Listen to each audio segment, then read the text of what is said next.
It's a body positive Cinderella story kicking off a meant to be series of recast classic fairy tales as modern romantic comedies. In If the Shoe Fits story, follow the Cinderella character and what it means for a plus size heroine to step into the proverbial glass slipper. New York Times best-selling author Julie Murphy is here now to tell us what fairy tales can really teach us about life. Hello, Julie.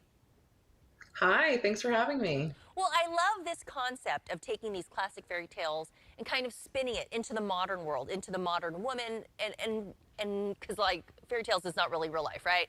So, what do you think Right. that fairy tales can teach us about life in general? And in this case, the Cinderella tale. What was so compelling to you as a writer? For sure. If the Shoe Fits follows Cindy. She's our Cinderella. She's a young plus size woman in her 20s. She's a recently graduated fashion school student, and she's found herself on the set of a reality television dating show.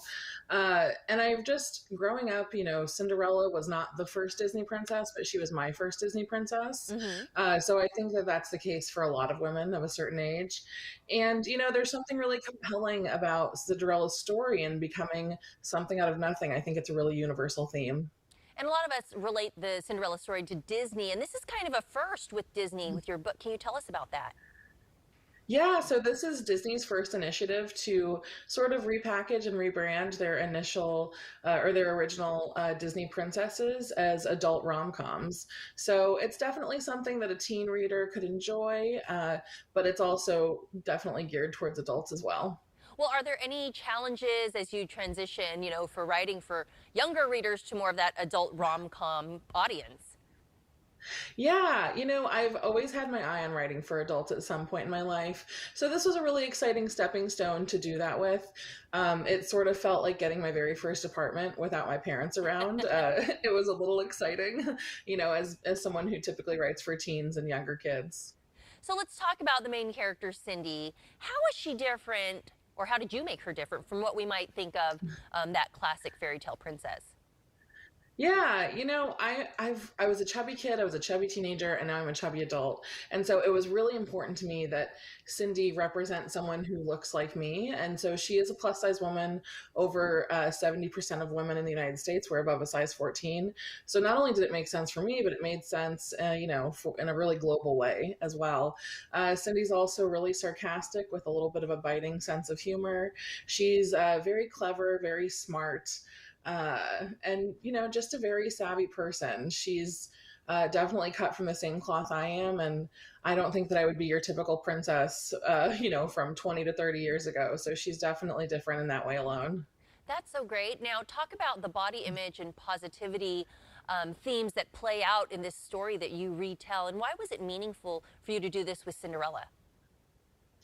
All of my books, just about all my books at least, have a plus size heroine at the front, at the headline of the book. They're the main character.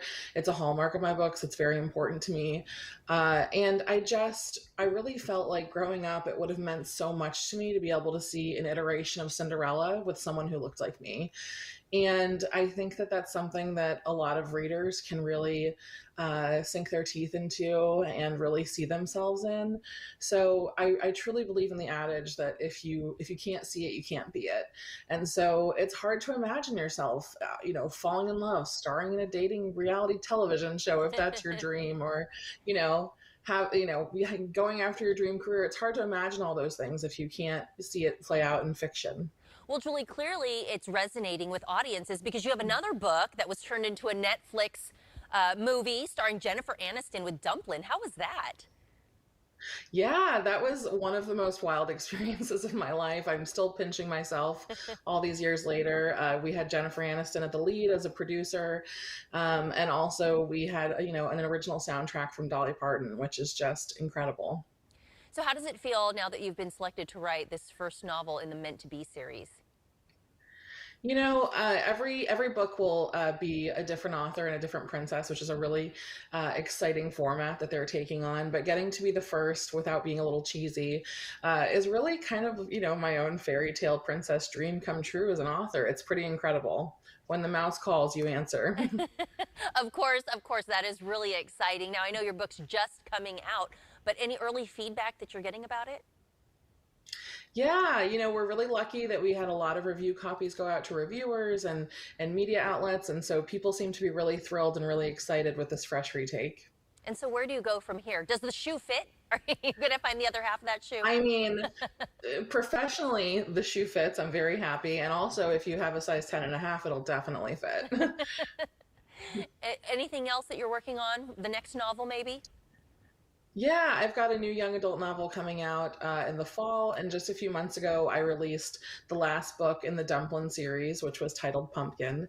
So you can find that as well. And then, just busy chugging along. All right, Julie. Well, we will definitely keep an eye out for your future novels, projects. Maybe you have more films or TV series in the works. We appreciate you stopping in to talk with us this morning. You can keep up with her books on Instagram. Maybe pick up If the Shoe Fits at I'm Julie at Instagram.